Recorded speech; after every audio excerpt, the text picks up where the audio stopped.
अस्सलामुअलैकुम, thank you for watching story of workshop. आपने पहले मसनूई आबशार देखी, अब ये है कुदरती आबशार। यहाँ से ये पानी आ रहा है। ये आबशार देखने के लिए आपको सारा वो समंदर कटाना पड़ेगा। उसके बाद ये देखें, ये पानी यहाँ से गिर रहा है।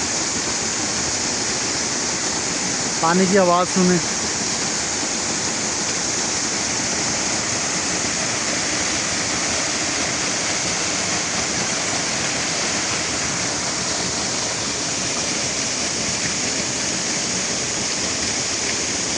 यहाँ पर आ जाएगा।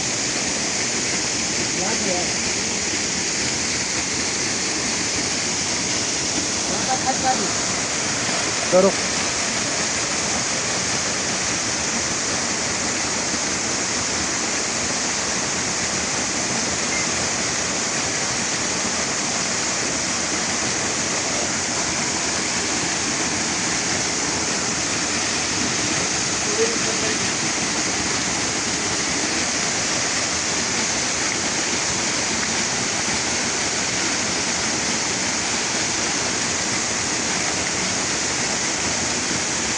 और लंबा करूँ।